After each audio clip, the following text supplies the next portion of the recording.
Mumbai ka king कौन? Bhiku Mahatre.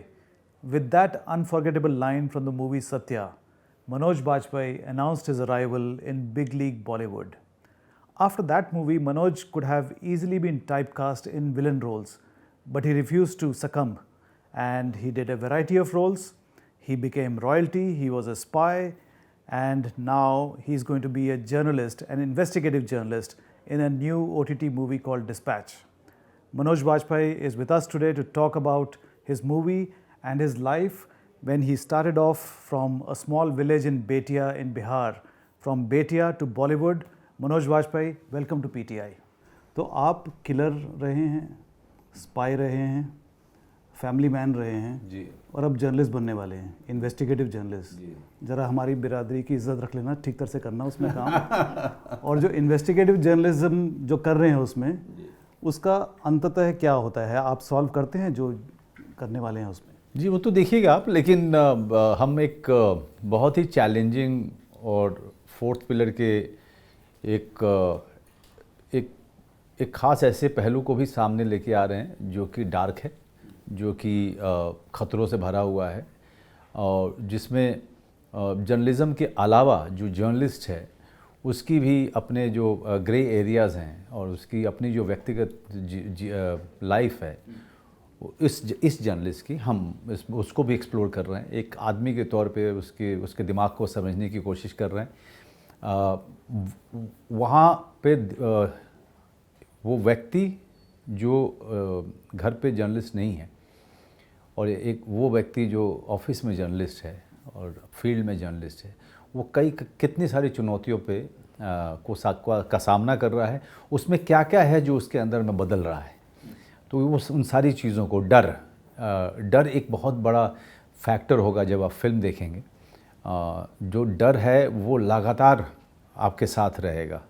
वो डर बाहर के ताकतों से है, वो बाहर आपके अंदरूनी ताकतों से है, आपके अंदर में होने वाले सारे द्वंद्व उससे भी उपजता है. Does it reflect reality of today? Actually, any scam, it touches upon every area. So the journalist is trying to get into the deep of it, and the deeper he is going, dangerous it is becoming. Right?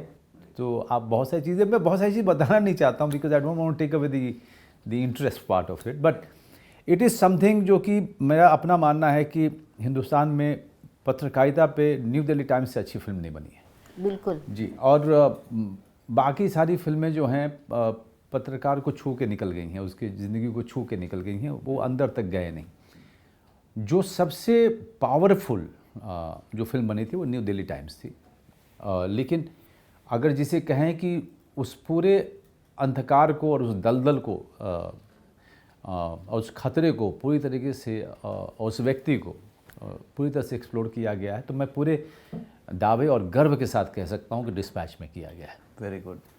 वैसे आजकल investigative journalism तो रहा नहीं है. मैं editor होने के नाते मैं कह सकता हूँ, तो it will be good to see at least on the जी, बिकॉज ये फिल्म भी जो है उस समय की घटना है जब डिजिटल आ रहा था और जब जो पुराने जो खिलाड़ी थे जो प्रिंट के, वो कैसे इस पूरे डिजिटल के आगमन के साथ भी संघर्ष कर रहे थे. वो ये कहीं ना कहीं उस पहलू को भी फिल्म ये छूती है. आपने प्रिपरेशंस किस तरह की to become to portray the role of a journalist? जी, जर्नलिस्ट जो हैं वो हमारे तरह के लोग हैं जी. और मैं जब दिल्ली में थिएटर करता था तो बहुत सारे जुझारू जो पत्रकार थे वो मेरे दोस्त भी थे. वो दोस्त बने भी और उनकी तरफ से बहुत मदद होती थी, ख़ास करके कि मैं कोई हम लोग प्ले करते थे तो उसकी मदद के लिए चले जाते थे उनके पास में कि हमारा कुछ कोई ना कोई ऐड डल जाए, छोटा सा कुछ जिक्र हो जाए, या फिर बहुत भूख लगती थी, पैसा नहीं था तो किसी टाइम्स ऑफ इंडिया की बिल्डिंग में कोई दोस्त है, नवभारत टाइम्स का कोई दोस्त है, या फिर नेशनल हेराल्ड में कोई काम करता है जिसको आप जानते हैं, तो उसके बाद उसके पास हम लोग खाना खाने के लिए चले जाते थे कभी कभी. तो वो हमारी वाकफियत बहुत ज़्यादा रही आपकी दुनिया से जी, आपके लोगों के कारण. आपके यहाँ काम करने वाले लोग, बहुत सारे लोग जो आज तक दोस्त हैं, और ये अलग बात है कि हम सब एक साथ हमने उस उम्र को पड़ाव को पार भी किया और सब हम अपनी अपनी दुनिया में जूझते भी रहे. चलिए, we are looking forward to watching that film and to see ourselves on the screen. You are an actor par excellence. Undoubtedly, the entire nation recognizes you are a brilliant actor. Ram Gopal Verma said you are the best actor he has ever seen. 4 national awards, 4 Filmfare awards, 7 Filmfare. 7 Filmfare awards, 4 rejections from National School of Drama. तो वो लोग बेवकूफ़ थे या आप nervous हो गए थे एंट्रेंस एग्जामिनेशन में? नहीं, मैं चारों बार तो नहीं नर्वस हो सकता। चलिए, वही बेवकूफ़ नहीं नहीं, वो बेवकूफ़ नहीं थे, लेकिन पहली बार में जो रिजेक्शन हुआ था उसने मुझे तोड़ दिया था, क्योंकि मेरे पास प्लान भी नहीं था। लेकिन जो बाकी जो 3 दिए थे मैंने, वो तब तक मैं धीरे धीरे मंडी हाउस में, यहाँ पे थिएटर में, अब मैं बहुत मेहनत करते करते, बहुत सीखते सीखते अपना मुकाम भी बना रहा था। तो 30 जो बाकी जो 3 के समय, रिजेक्शन के समय में, उसने मुझे हिलाया नहीं बहुत ज़्यादा, क्योंकि एक विश्वास आ रहा था मुझे अपने अंदर में, यहाँ पे काम बाहर में करते हुए। लेकिन NSD के साथ में मेरा रिश्ता जो है कुछ उस तरीके का है जैसे कि गुरु द्रोणाचार्य का एकलव्य के साथ था। वो यह अलग बात है कि इन लोगों ने मेरा अंगूठा नहीं मांगा है, रादर इन्होंने जो है वो उल्टा वेलकम किया। हर साल मुझे वेलकम करते हैं कि मैं इनके साथ आकर के इनके बच्चों के साथ में वर्कशॉप करूं। तो एक इज़्ज़त है जहां पर दोनों तरफ से एक दूसरे के लिए है। मैं अब भी मानता हूं, क्योंकि मैं दुनिया देख चुका, दुनिया भर के इंस्टीट्यूट्स में जा चुका। नेशनल स्कूल ऑफ ड्रामा जो है किसी भी दुनिया के बेहतरीन इंस्टीट्यूट से कम नहीं है, चाहे वो नेशनल स्कूल ऑफ ड्रामा हो, चाहे वो पुणे फिल्म इंस्टीट्यूट हो, चाहे वो सत्यजीत रे फिल्म इंस्टीट्यूट हो। ये सब बहुत ही अंतर्राष्ट्रीय स्तर के इंस्टीट्यूट हैं हमारे यहाँ पे। पता नहीं क्यों इनको तवज्जो क्यों नहीं उतनी मिलती है। इनका दायरा और बढ़ाना चाहिए, ताकि स्टूडेंट्स और भी बड़े बड़े देश से आएँ। ये बहुत ज़रूरी है।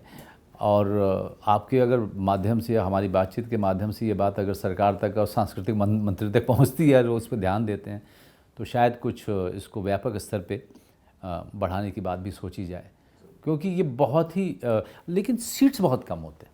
तो आप समझिए किसी भी सरकारी संस्थान में अब वो अगर मेरे समय में 18 बच्चे वो लोग चुनते थे, अब 18 बच्चे हैं और सरकारी संस्थान है, प्राइवेट संस्थान तो है नहीं। तो इसमें आपको शेड्यूल कास्ट शेड्यूल ट्राइब का भी कोटा रहता है, औरतों का कोटा रहेगा। फिर आपको विदेश से आने वाले, जैसे कि बांग्लादेश, श्रीलंका, नेपाल, यहाँ से आने वाले जो बच्चे थे उनके लिए भी अलग परसेंटेज है। तो कुल मिला जुला करके बाकी हम जैसे लोगों के लिए बचते थे 11 सीट। अच्छा। तो उस 11 सीट में से अब आपको चुनाव करना है, जहाँ पर देश भर से जो है बाकी बच्चे आ रहे हैं। उसमें से मनोज बाजपेयी को पहचान बना बहुत मुश्किल था। तो मैं हमेशा जो है, मैं कभी भी तल्ख के साथ में उनके रिजेक्शन को नहीं देखता हूँ। मैं अभी ये अलग बात है कि पहली बार जब मैं रिजेक्ट हुआ था तब भी मैंने उनके ख़िलाफ़ कोई शिकायत नहीं की थी। उल्टा मुझे ये लगा था कि मेरे अंदर में बहुत खामी है, क्योंकि नेशनल स्कूल ऑफ ड्रामा गलत नहीं हो सकता। जब आप पहली दफ़ा जब रिजेक्शन हुआ था तब आपका वो टैग में ऑलरेडी आप कर रहे थे? नहीं कर रहा था। रिजेक्शन हुआ तो 3 साल मैंने थिएटर किया था। मैंने ग्रेजुएशन की पढ़ाई की नहीं थी। समझिए कि मैं एग्ज़ाम के ठीक 1 महीने 1.5 महीने पहले बाकी नोट्स ले करके दोस्तों के मैं पढ़ता था, और मैं अच्छे मार्क्स के साथ में मैं निकल जाता था। लेकिन 3 साल जो मैंने थिएटर किया था, 24 घंटे में से मैं पूरे इतने विश्वास के साथ कह सकता हूँ कि मैं 18 घंटे काम करता था। मुझे याद है कि मैं मलेरिया मुझे हुआ था, और मैं इतना ज़्यादा जुझारू और पैशनेट था अपने इस विधा के लिए और सीखने के लिए कि मैं रिहर्सल में पहुंच गया मलेरिया होने के बावजूद। और चाय की दुकान थी हिंदू कॉलेज के बाहर कोने में, मैं वहाँ पर बेहोश हो गया था। जब मैं बेहोश होकर गिरा था तो वहाँ पे जो चाय की दुकान पे बच्चे खड़े थे, उन्होंने वो मेरे मुंह पे छींटा उटा मारा पानी का और मुझे होश में लेके आए थे। और फिर रिहर्सल वाले तब तक भागते हुए आए और मुझे वापस मुखर्जी नगर मेरे कमरे में पहुँचाया था। तो मैं इतना ज़्यादा मैं मेहनत कर रहा था, इतने जूझ करके मैं मेहनत कर रहा था। सीखने की ललक थी, काम को लेकर के बहुत ज़्यादा पैशन था, जुनून था। तो मैंने कोई समय नहीं गंवाया था। इसलिए जब रिजेक्शन हुआ तो वो 1-2 महीना जो था मेरे लिए बहुत बुरा था मेरे जीवन का। कुछ एक जीवन के बुरे समय थे जहाँ पर मुझे सूझ नहीं रहा था कि मैं इसके बाद क्या, तो ये उनमें से एक लक्ष्य आपका उस टाइम लक्ष्य वही था कि एनएसडी में जाना है? पहला मेरा ये था कि मुझे एनएसडी में जाना है। उसके मुझे एक तो 3 साल तक मैं इस हिंदुस्तान के बेस्ट लोगों से के साथ काम करूँगा। मैं 24 घंटे उसी कैंपस में रहूँगा ना, जहाँ मुझे खाने की चिंता नहीं है, जहाँ मुझे रहने की चिंता नहीं है, मुझे स्कॉलरशिप मिलेगा। उस समय मेरे ख्याल से 2,500 या 3,000 मिलता था, आजकल मैं सुनता हूँ 15,000 मिलता है। तो मेरे लिए वो 2,500 उस समय बहुत बड़ी रकम थी किसी भी बच्चे के लिए। और आपको छत है, वहाँ पे कैंटीन है जहाँ पे आपको फ्री का खाना भी मिल रहा है। तो इससे अच्छी कोई जगह नहीं हो सकती थी, खास करके एक 21 साल 22 साल के लड़के के लिए। तो ये जुनून जो है एक्टिंग का, ये कैसे हुआ? बचपन से था? बचपन से था। मतलब कहाँ से आया ये? मेरे पिताजी माताजी जब हॉस्टल से हमको बाहर लेके आते थे और फिल्म दिखाते थे उस शहर में, तो वो फिल्म देखते हुए मेरे अंदर में ये बात आनी शुरू हो गई थी कि इसके अलावा कुछ नहीं करना है। शायद मैं उस समय 5वीं में होऊंगा, क्योंकि 5वीं क्लास में या 6ठी क्लास में मैंने एलोक्यूशन कॉन्टेस्ट में भाग लेना शुरू कर दिया था। कविताओं के प्रति एक अलग तरीके का प्रेम और मेरे अंदर में जाग उठा था, और कविताओं का मंचन करना मुझे बहुत अच्छा लगता था, क्योंकि उस तरह के रंगमंच की गतिविधियाँ नहीं होती थी उस छोटे शहर में। तो जो स्कूल की जो ये गतिविधि थी एलोक्यूशन कॉन्टेस्ट, ये बहुत बड़ा फंक्शन हुआ करता था और हर 6 महीने में होता था। इंटर क्लास होता था, फिर बाद में साल में इंटर स्कूल हुआ करता था।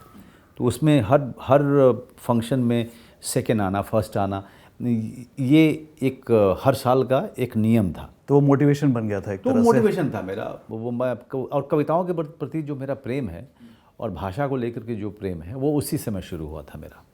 आपके फादर चाहते थे कि आप डॉक्टर बने जी, और फ्रॉम दोज बिगिनिंग्स आप बन गए आज Manoj Bajpayee. You know, you like one of the few stars. आप parallel cinema, commercial cinema, you know, one of the most recognised faces.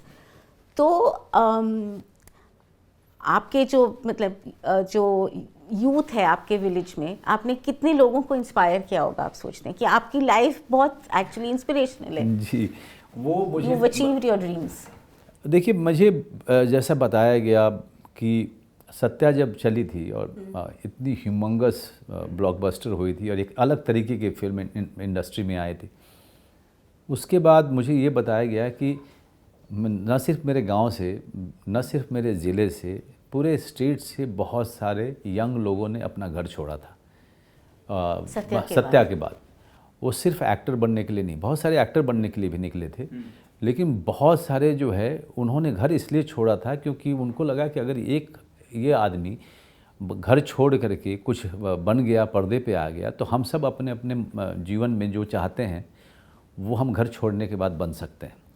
तो घर छोड़ने की जो बात थी वो बहुत कम थी। The courage to get out and strive outside your comfort zone, वो था नहीं, क्योंकि इंफ्रास्ट्रक्चर कुछ था नहीं। पटना तक पहुंच पाना भी जो है उस समय में बहुत मुश्किल लगता था, लेकिन मैं दिल्ली तक पहुंच गया, फिर दिल्ली से बम्बई पहुंच गया था। और मैं साधारण परिवार से था, तो ये भी लोग देख रहे थे कि एक साधारण परिवार का लड़का जिसके फादर इतना कमाते नहीं थे कि 6 बच्चों को पालना भी था, तो मुझे सहारा कैसे दे सकते थे। तो शायद बच्चों ने देखा कि एक साधारण परिवार का बच्चा वहाँ तक पहुँच सकता है। शत्रु जी के साथ क्या था कि सभी जानते थे कि शत्रु जी एक अच्छे संभ्रांत परिवार के थे और पटना के रहने वाले, वो अर्बन सिटी के रहने वाले थे। तो उनके लिए दिल्ली जाना मतलब एक ट्रेन पकड़िए और पहुँच जाइए। हमारे लिए पहले ट्रैक्टर पकड़िए, फिर बस पकड़िए, फिर ट्रेन पकड़िए, पटना पहुंचने में 2.5 दिन लग जाते थे हमको। तो अब उसने बहुत सारी होप्स दिए सत्या ने। भीकू महात्रे का आपने जिक्र किया, उसके बारे में एक कहानी है कि जिस तरह से वो रोल ऑफर हुआ आपको, राम गोपाल वर्मा ने दिया, वो पता नहीं सही है कि नहीं, कि वो किसी पार्टी में देख रहे थे, आप जिस तरह से खाना खा रहे थे, शायद भूखे होंगे उस टाइम पे, उनको लगा कि ये लड़का बिल्कुल सही है उस रोल के लिए। नहीं, ऐसा नहीं हुआ था। मैं वहाँ पे, मुझे भेजा गया था रामू जी के पास, दौड़ फिल्म बना रहे थे वो संजय दत्त के साथ। तो उसमें एक छोटा रोल था जो कि परेश रावल का राइट हैंड था, और वो ठीक ठाक सा रोल था। लेकिन ज़्यादा दिन का काम नहीं था, लेकिन ठीक ठाक सा रोल था। तो उसके लिए मुझे भेजा गया, बहुत सारे एक्टरों के साथ साथ मुझे भी भेजा गया कि आप जाइए, जाके मिल लीजिए। मैं पहुंचा वहाँ पर, जब उनको पता चला कि मैंने मान सिंह का किरदार बैंडिट क्रू में करीब 5-6 साल पहले निभाया था, तो वो चौंक पड़े, क्योंकि उनको वो किरदार बहुत अच्छा लगा था, जबकि उस किरदार के पास ज़्यादा डायलॉग्स नहीं थे। और जब फिल्म रिलीज़ हुई थी तो बाकी सारे एक्टर्स बिज़ी हो गए थे इंडस्ट्री में, सिर्फ मुझे ही काम नहीं मिला था। तो जब उनको पता चला कि मैं वही एक्टर हूँ, तो उन्होंने कहा कि मैं तुम्हारे बारे में 5 साल से पता कर रहा हूँ, लेकिन किसी को तुम्हारे बारे में कोई खबर नहीं है, तो मुझे कोई नंबर भी नहीं मिला, और तुम अब मिल गए हो तो ये रोल मत करो, मैं अगली फिल्म बनाने वाला हूँ और तुम उसमें मेन रोल करोगे। तो मुझे लगा कि यार ये वादे जो इंडस्ट्री के ये ज़्यादा दिन तक रहते नहीं हैं, तो जो मिल रहा है वही करो। तो मैंने कहा सर ये वाला दे दीजिए, आप उसमें जब देना होगा दे देना, ये वाला दे दो, 35,000 रुपये इसमें मिल रहे हैं मुझे। 35,000 जी, तो ये 35,000 और ये चांस मेरे लिए बहुत ज़्यादा इम्पॉर्टेंट है अभी के समय में। अब आप आगे आपको होगा कि नहीं होगा, तो उन्होंने कहा देखो वो होगा तो ज़रूर, लेकिन हाँ अगर तुम इतने इनसिक्योर हो, इतने तकलीफ़ में हो, तो मैं ये रोल कर लो तुम। अच्छा, तो ऐसे शुरुआत हुई थी मेरी। अच्छा। भीखू महात्रे जो कैरेक्टर है, आइकॉनिक, एवरीवन रिमेंबर्स, मुंबई का किंग कौन, Bhiku Mhatre. It's a tribute to you कि आप टाइपकास्ट नहीं हुए उस रोल के बाद में। उसके बाद में आपने कई डिफरेंट रोल्स किए, जुबैदा में कम्प्लीटली डिफरेंट, और अब आप फैमिली मैन देख लीजिए। What is the reason? Because I was very stubborn about not getting typecast. मुझे विलन के रोल बहुत ऑफ़र हुए, मतलब 50 ऑफ़र हुए, क्योंकि हमारी इंडस्ट्री में एक चलन था उस समय में, ख़ासकर अगर आप अनकन्वेंशनल हैं दिखने में और हीरो की तरह नहीं दिखते हैं, ग्रीक गॉड की जैसे नहीं हैं, चिकने की तरह चिकना लुकिंग नहीं है, खूबसूरत नहीं है, तो आपको विलन का रोल दिया जाएगा। तो इंडस्ट्री को पता ही नहीं था कि मुझे और क्या ऑफ़र करे, तो वो उनके पास था विलन, और वो सिर्फ यही सोचते थे कि यार अगर ये मना कर रहा है तो इसको खूब सारा पैसा ऑफ़र करो। लेकिन मैं बहुत ज़िद्दी था इस मामले में। मुझे पता था कि मैं विलन नहीं करूँगा, क्योंकि अगर मैं विलन बन गया तो ये मुझे इससे बाहर नहीं निकलने देंगे कभी भी, और फिर मैं यही बन कर रह जाऊँगा। प्राण बन के रह जाएंगे जी, या अजीत बन के रह जाएंगे। तो ये मेरे दिमाग में क्लियर था। प्राण और अजीत साहब बहुत ही शानदार कलाकार थे, लेकिन इंडस्ट्री उनको बाहर नहीं आने देती थी, अलग उनको कुछ करने नहीं देती थी। और बहुत सालों के बाद जाके प्राण साहब ने उपकार में अलग तरीके का एक एक्टर रोल किया था, या जंजीर में।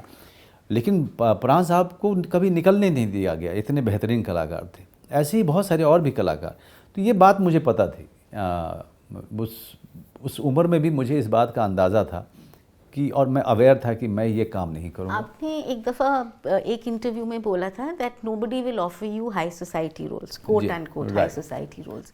फिर आई Zubeidaa, fantastic, Veer Zaara, Gulmohar more recently. तो ये रोल्स, बट ये how did this come about? It can only happen if the director has a vision. It required one terrific and genius filmmaker like Mr. Shyam Benegal to really think beyond my looks.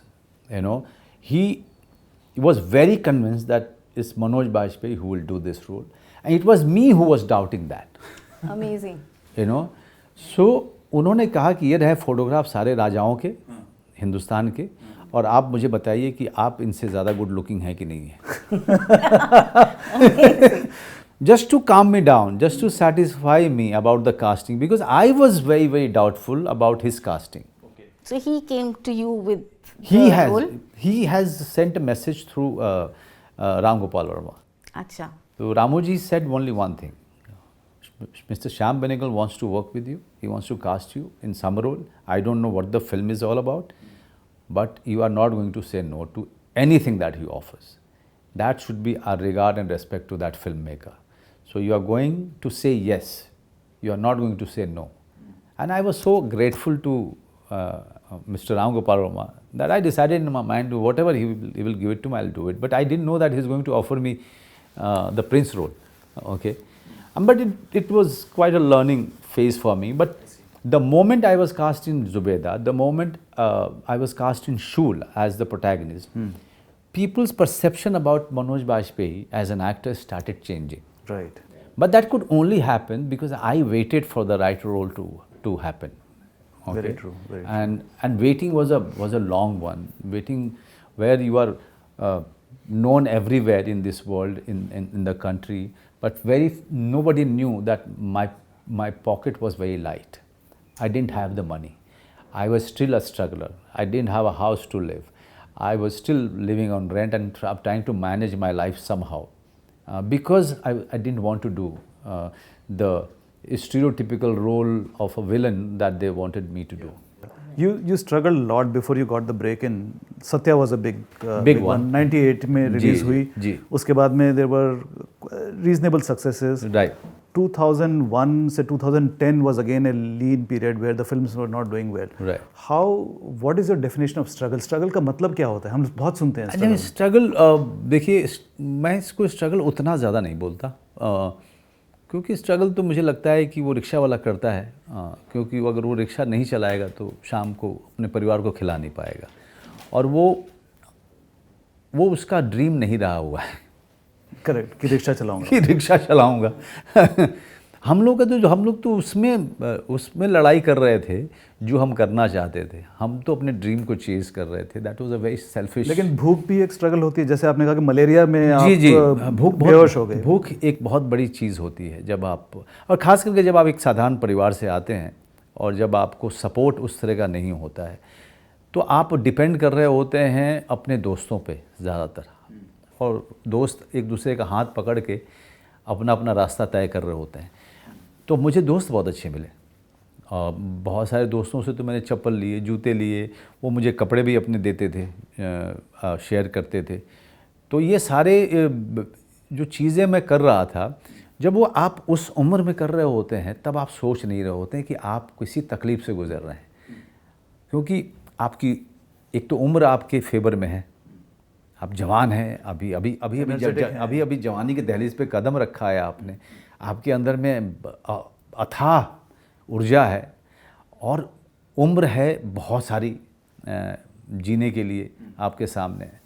तो मेरे लिए वो बड़ा मज़ा आ रहा था. मुझे पैसे नहीं हैं बस में जाने के लिए, तो मैं यमुना बिहार पैदल चले जाता था और अपनी लाइनें याद करते हुए जा रहे हैं जो अपने नाटक की. तो मज़ा आता था. कहीं कहीं रुक भी जाते थे, थक जाते थे तो चांदनी चौक पे रुक भी गए आप, या ISBT पे जाके रुक गए आप, बैठ गए, है ना. या कोई बहुत ही इंटरेस्टिंग कुछ चल रहा है, कोई घटना घट रही है सड़क पे, तो खड़े होके देखने भी लगे आप. तो आप अपने आप को कहाँ से, किस जगह से आइडेंटिफाई करते हैं? बिहार से या दिल्ली से या मुंबई से? Which is the place closest to your heart? My village. Is that right? हाँ, मैं ना सिर्फ रिलेट करता हूँ, मैं उस समय को मिस भी करता हूँ. और मिस करता हूँ एक अजीब सा, देखिए आयरनिकल है कि जब आप वहाँ थे तो आप निकलना चाहते थे. आप आज जब आपके पास भगवान ने एक जीवन दिया है तब आप वापस जाना चाहते हैं. आपको वो सारी चीज़ें बड़ी खूबसूरत लगती हैं. वहाँ आप जाते हैं तो आपको लगता है जैसे वो डेट नहीं आया जिस दिन डिपार्चर है. तो एक अजीब सा एक कॉन्ट्राडिक्शन है इसमें, और उस कॉन्ट्राडिक्शन को मैं लगातार महसूस कर रहा होता हूँ. अभी कुछ ही दिन पहले पुष्पा 2 का जो ट्रेलर था, ट्रेलर लॉन्च, वो बिहार में हुआ था. हाँ, पटना में किया था. पटना में किया था. हैदराबाद में पुष्पा 2 के प्रीमियर पे इतनी ज़बरदस्त स्टैम्पीड हुई. One person was killed and her child was injured. So how do you actually see this? I mean, it seems to be a phenomenon. This, the language barriers are gradually disappearing. आजकल बहुत बात हो रही है कि is Bollywood not being able to keep up, or our audience is wanting a different kind of cinema. आप कैसे देखते हैं ये चीज़? देखिए, पहली बात तो कि आंसर किसी के पास नहीं है. It's all in the thin air अभी के लिए. अभी 4 साल पहले तक तो ऑडियंस को सब कुछ अच्छा लग रहा था हिंदी फिल्मों में, जब थिएटर अपने शबाब पे थे. और अचानक से ऐसा क्या हुआ? ऐसा कुछ हुआ नहीं. हिंदी फिल्म इंडस्ट्री, थिएटर्स बंद होने के बाद हमारी जो ऑडियंस थी, जो मास ऑडियंस है, उसने सोचना शुरू किया कि उसको एक हीरो चाहिए था.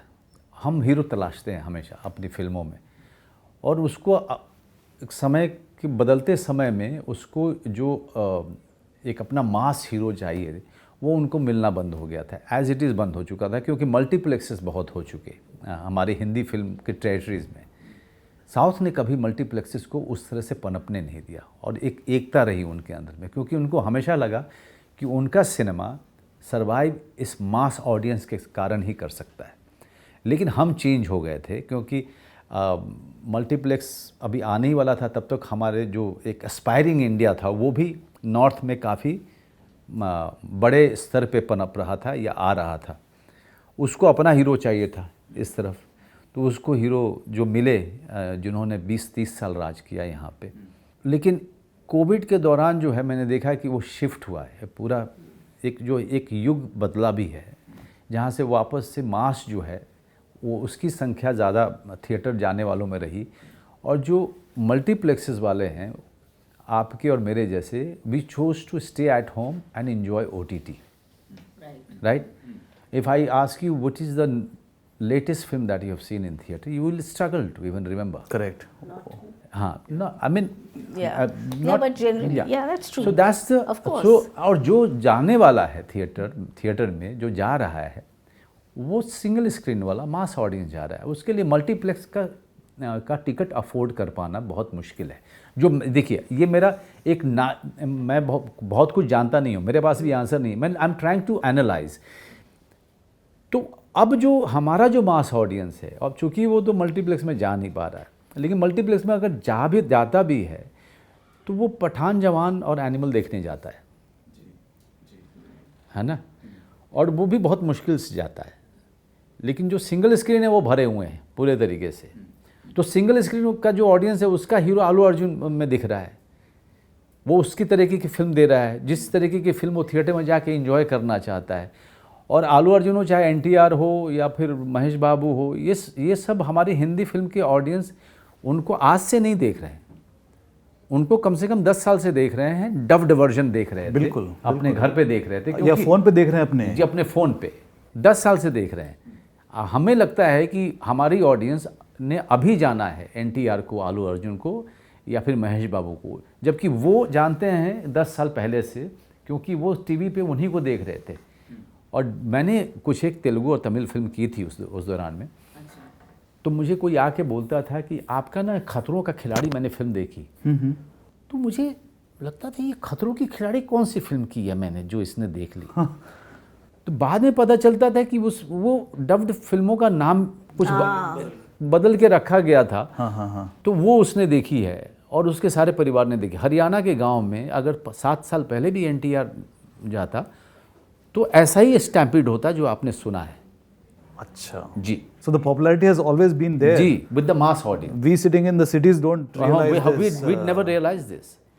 So at this juncture, because Hindi. But it is very sad that one person died, which is very, and the child is injured. Because I think maybe they just did not anticipate the crowds. They should have. There was not enough. Probably police to manage the crowds. So it was really tragic. Right. Yeah. So at this, very kind of critical juncture, I would say, for the Hindi cinema industry, which was always considered to be like the big brother, so to speak. Considered to be, may not have been. Do you think it's in trouble? और फिर क्या अलग किस्म की cinema films बननी चाहिए? I wouldn't say it's a trouble. How does one kind of? I don't think it's a trouble. But definitely it is forcing the filmmakers to think differently, and there is nothing wrong.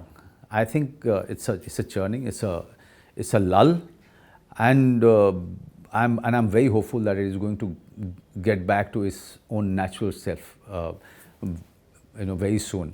But yes, it is a lull period. It is not a problem. I don't see it as a problem because the creative people always find a way. It's a jolt, it's a shock.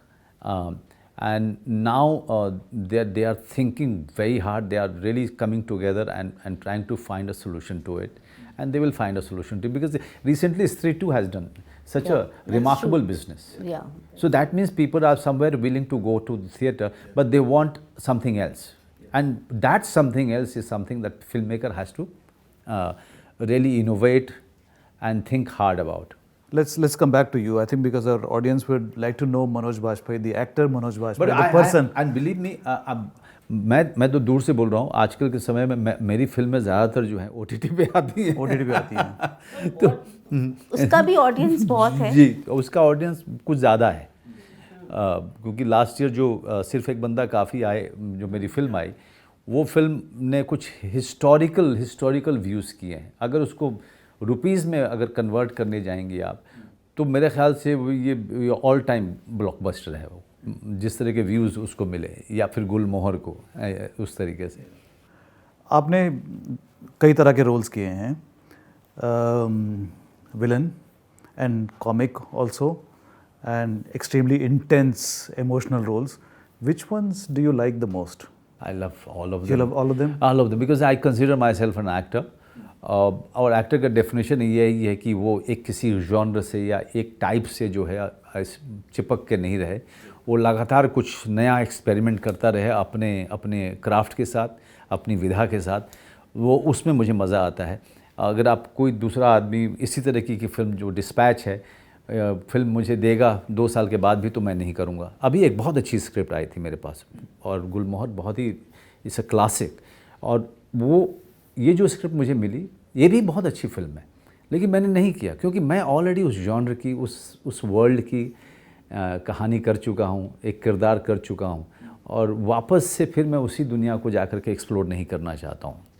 जब अपने mind में आप अपने life की film replay करते हैं, do you see a difference in your acting style from where you started? Definitely. How has it changed? No, because actor जो है व्यक्ति से अलग नहीं है, क्योंकि ये व्यक्ति ही एक्टर है, और अभिनय का लेना देना जीवन से है। अच्छा। जीवन में जो घटित हो रहा है, चाहे मेरे हो रहा है, चाहे किसी और के हो रहा है, जिसको मैं ऑब्जर्व कर रहा हूँ, जो मेरे लिए सब्जेक्ट है, हम सब जीवन जी रहे हैं, और जैसे जैसे हम जीवन जीते जाते हैं और जीवन के एक्सपीरियंसेस हम इकट्ठे करते जाते हैं, और लाइफ जर्नी आपकी बढ़ती जाती है, तो हमारे पास रेफरेंसेस बहुत ज़्यादा होते जाते हैं। हमको समय के साथ, उम्र के साथ अपनी ऊर्जा का संचय करना सही ढंग से आता है।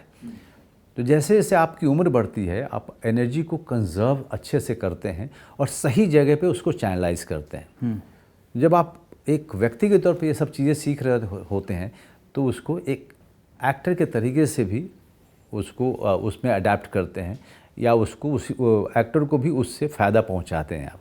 तो जैसे जैसे मेरा व्यक्ति जो है संयमित होता गया, बुज़ुर्ग होता गया, मैच्योर होता गया, वैसे वैसे मेरी एक्टिंग भी मैच्योर होती जाएगी। वो अपने क्राफ्ट को और बेहतर ढंग से उसका उपयोग करना सीखेगी। तो जाहिर सी बात है कि मैं और बेहतर ही हुआ हूँ पहले से। But you're as delightful to watch as Bhiku Mhatre as you were in Family Man. Yeah, but you know, as a person, I'm not the same, and as an actor also, I'm not the same. But you know, you've almost like 3 decades 3 in decades, the business. yeah. So when you look back, I mean, yes, you know, there must be some roles that stand out, some favorites.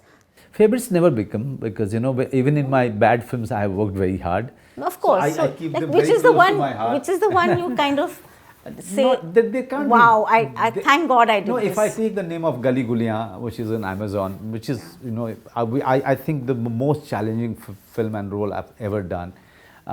But you know, if I take the name of Gali Guliyan, I can't forget the challenges I had gone through while doing Joram. Joram, I think, is a classic, and it has tasted me on every level. Or how can I forget Sirf Ek Banda Kafi hai, or say Killer Soup for that matter. It's you know, it becomes difficult for a parent to really tell you which child is his favorite. It's very difficult. हम जब किसी अजनबी से मिलते हैं जी, तो casual conversation होती है, तो हम पूछते हैं कि आप फिल्में देखते हैं क्या? हाँ। मैं मनोज बाजपेयी से पूछना चाहता हूँ, आप फिल्में देखते हैं? बहुत ज़्यादा। कौन सी? मनोज बाजपेयी की पिक्चर है या? नहीं, मैं अपनी फिल्में तो उस पर जाता ही नहीं, बिल्कुल नहीं जाता। लेकिन मैं लोगों की फिल्में देखता हूँ, मैं यहाँ की फिल्म देखता हूँ, मैं बाहर की देखता हूँ, मैं मलयालम फिल्में और तमिल फिल्में बहुत देखता हूँ। मलयालम जी, बहुत देखता हूँ मैं, बहुत ज़्यादा देखता हूँ। मैं फ्रेंच फिल्में बहुत देखता हूँ। कुछ एक स्पेनिश फिल्में अगर कोई रेकमेंड करता है तो वो भी देख लेता हूँ, क्योंकि स्पेनिश फिल्में जो हैं उनकी जो मेन स्ट्रीम फिल्में वो बहुत पॉपुलर है। तो उनकी मेन स्ट्रीम से मुझे ज़्यादा मज़ा नहीं आता। उनके जो बाकी जो अनकन्वेंशनल फिल्में बनाते हैं, बहुत अच्छी फिल्में बनाते हैं वो भी।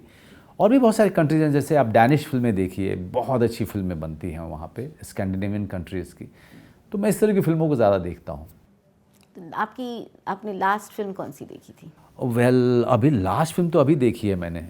मेरे दोस्त और मेरे बड़े फेवरेट डायरेक्टर हैं नीरज पांडे, उनकी सिकंदर का मुकद्दर आई है। हाँ, तो लास्ट फिल्म मैंने वही देखी है। मैंने कल ही खत्म की। अच्छा, कल ही खत्म किया। किष्किंधा कांडम एक Kishkindha Kandam brilliant brilliant film. Manjummel boys है, आपको आवेशम है, तो कई मलयालम फिल्में हर साल कम से कम 6 से 7 क्लासिक आपको दे रहे हैं। They explore completely new Aattam. Areas. Aattam. Aattam Aattam बहुत ही अच्छी फिल्म है। आतम अगर आप देखिए तो 12 एंग्री मैन के फॉर्मेट से इंस्पायर होकर के, लेकिन कितनी कंटेम्प्रेरी फिल्म बनाई है। Are you a director's actor और are you your own actor? See, every actor is a director's actor. Okay, so the difference कहाँ आता है कि एक एक्टर होता है जो he is solely depending on director, and whatever director is saying becomes the gospel truth. But I am a little different because I have worked so much on it.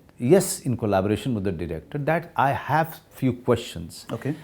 That I ask my director and my writers, and we talk about it, and we try to answer each other's queries. So we collaborate equally when we are working on a film, and that's a very democratic and very healthy discussion that we do. We don't Right. fight. We don't fight. okay. I have one small question, actually pretty much connected. Right. When you look back, so there is, as you said, I mean, there are thousands of people who probably still land up in Bombay. Har roz, you have star dreams. Right. You want to make it big. You did. What is that X factor, do you think, that sets you apart from the rest, that led you to, that put you on this journey and has brought you here? अपनी तारीफ करनी पड़ेगी आपको। हाँ, थोड़ी बहुत। I think कुछ तो है। I've been intelligently stubborn. Yeah, I have not been too much in love with my own self. I understood the circumstances. वो हमारे यहाँ कहावत है ना कि लंबी छलांग के लिए कभी कभी आपको 4 कदम पीछे भी लेना पड़ता है। तो वो आप ready थे? हाँ, तो वो मेरे सारे ज़िदपने में मुझे वो आता था, मेरे ख्याल से कि you have to be intelligently stubborn और ऑडेशियस।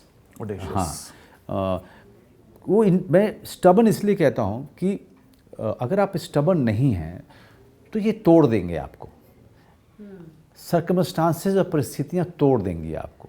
ये हर मोमेंट पे आपको चैलेंज करती हैं, आपके अंदर में क्वेश्चंस डालती हैं, आपके अपने डिसीजन के बारे में, आपके अपने बारे में, कई तरीके से आपकी परिस्थिति के बारे में, आपको हर तरीके से आपके ऊपर सवाल किए जाते हैं। कभी लोग करते हैं, कभी परिस्थितिवश आपको खुद ही सवाल आप अपने आप से करने लगते हैं।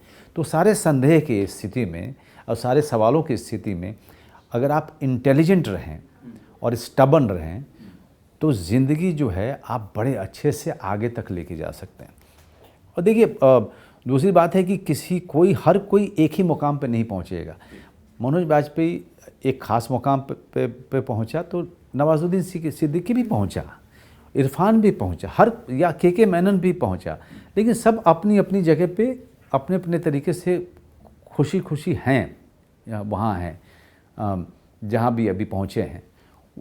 आपको किसी तरह किसी की जगह पे नहीं पहुँचना है, आपको किसी के जैसा नहीं बनना है, लेकिन आपको कहीं पहुँचने के लिए इंटेलिजेंट भी होना पड़ेगा और ज़िद्दी भी होना पड़ेगा। Manoj Bajpayee, it was a pleasure talking to you. Thank you. Thank you so much. Thank you. Thank you, man. Thank you. Thank you.